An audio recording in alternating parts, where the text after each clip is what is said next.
ये कहानी है भोला के दो जुड़वा बेलों की, जो अभी छोटे छोटे बछड़े हैं और कुछ दिन पहले इन दोनों की माँ मर गई थी, तो तभी से भोला ने इनको बड़े लाड प्यार से पाला है।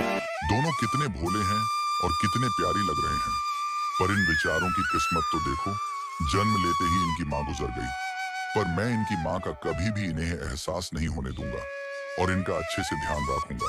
भोला की पत्नी मीनावती, जो बछड़ों से कभी प्यार नहीं करती थी और हमेशा दोनों पर गुस्सा करती रहती थी। दोनों बछड़े एक दूसरे से बहुत प्यार करते थे। बे कहीं भी जाते तो साथ ही जाते थे और एक को चोट लगती तो दर्द दूसरे को होता और दोनों बहुत मस्ती करते थे। अरे कमबख्तों, ये क्या कर दिया? तुमने पूरा चारा इधर उधर कर दिया।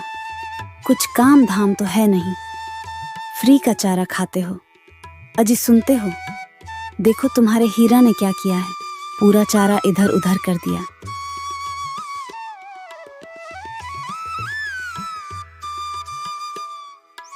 अरे मीनावती, क्यों गुस्सा करती हो? फालतू में बच्चे हैं, ये नहीं करेंगे। शरारत तो फिर कौन करेगा? वैसे भी मुझे उनकी शरारत और मस्ती देखकर बहुत मजा आता है। अजी मुझ पर गुस्सा करते हो और अपने हीरा और मोती पर कभी गुस्सा नहीं करते। तुम्हें उनकी गलती दिखाई नहीं देती। पूरा चारा फैला दिया। अब मैं इकट्ठा नहीं करने वाली, तुम ही करो, मैं तो चली। फिर ऐसे ही कुछ दिन बीत जाते हैं। हीरा और मोती दोनों अब जवान हो जाते हैं। कदकाठी में दोनों बहुत ही ऊंचे और लंबे थे। वह दोनों ही अब खूब सुंदर दिखते थे। वह अब खेत जोतने के लिए एकदम तैयार हो गए थे। मीरावती, हमारे हीरा और मोती को तो देखो, अब वो जवान हो गए हैं और कितने बड़े हो गए। भले ही इनकी माँ बचपन में ही गुजर गई हो, पर मैंने कभी इन दोनों को माँ की कमी नहीं होने दी। उनको बड़े लाल प्यार से पाला है और आज देखो ये कितने जवान हो गए हैं और खेत में हल चलने के लिए भी तैयार हैं। अब मुझे बगल वाले गांव से बैल लाने की जरूरत नहीं पड़ेगी।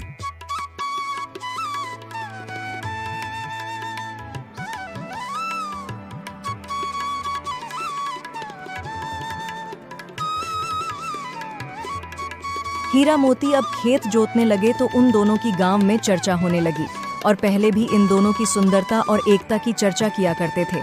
जहां आम बेल एक दिन में 1 से 2 ही एकड़ खेत जोत पाए थे और हीरा और मोती एक दिन में 5 एकड़ खेत जोते थे और अपने मालिक को खूब फायदा करवा रहे थे। और इसी कारण मीनावती के मन में लालच आ जाता है और वो हीरा और मोती को अपने भाई को देने को बोलती है। मैंने तुमसे कभी कुछ नहीं मांगा, पर मैं आज कुछ मांगती हूँ। देखते हैं आप देते हो कि नहीं। तुम हीरा और मोती को मेरे भाई को दे दो। मीनावती, ये तुमने क्या मांग लिया? तुम्हें पता है मैं हीरो और मोती के बिना नहीं रह सकता। मुझे पता था तुम अपनी हीर और मोती को कभी भी मेरे भाइयों को नहीं दोगे। मैं भी कह देती हूँ, अगर हीरा मोती को मेरे भाई को नहीं दिया तो मैं यह घर छोड़कर चली जाऊंगी। और हमसे ज्यादा जरूरत मेरे भाइयों को है इस बैलों की, क्योंकि हमारा गुजारा तो जैसे तैसे हो जाता है उनके पास खेत जोतने के लिए। तो बैलों का जोड़ा भी नहीं है, सारे भूखे मर रहे हैं। तुम उनको हीरा और मोती दे दोगे तो उनके खेत भी बंजर नहीं रहेगा। भोला को अपना दिया हुआ वादा याद आ जाता है और वह हीरा और मोती को मीनावती के भाई को देने के लिए तैयार हो जाता है। तभी उसका भाई हीरा और मोती को लेने उनके घर आ जाता है। मीरावती, तुम ही उनको विदा करो। मैं मेरे हीरा और मोती को ऐसे जाते हुए नहीं देख सकता। अरे मामा मामा, कितने बड़े बड़े बैल हैं मीनावती, और ये कितने सुंदर हैं। इनसे मैं एक ही दिन में मेरा खेत जोत लूंगा और हमारे गांव के किसानों का भी खेत जितवाऊंगा इन बैलों से। इनसे खूब पैसे कमाऊंगा। फिर मीनावती का भाई हीरा मोती को लेकर अपने घर जाने लगता है। उसका घर बहुत दूर था,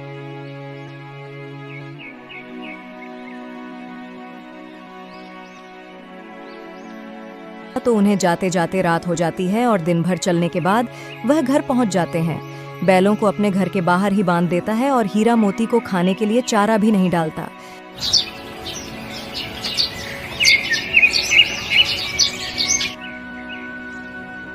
फिर अगले दिन हीरा मोती को अपने खेत में हल चलाने ले जाता है।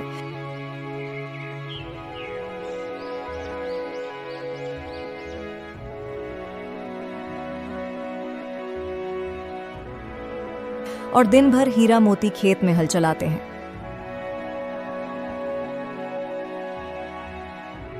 शाम होने पर हीरा मोती को घर ले जाता है।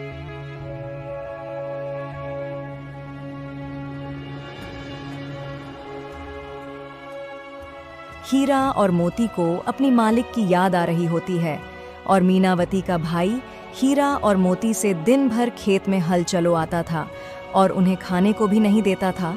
तो हीरा मोती रात को ही वहां से जाने की सोचते हैं और वह रात में ही अपने मालिक के घर चल देते हैं।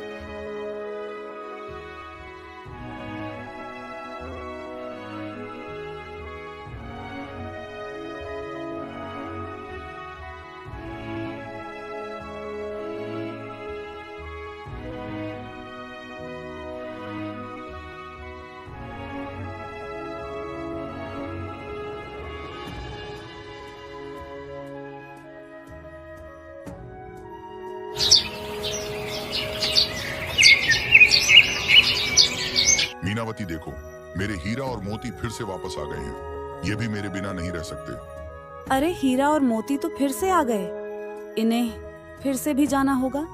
ना जाने इनकम भक्तों से कब पीछा छूटेगा। मीनावती का भाई हीरा मोती को अपने घर ले जाकर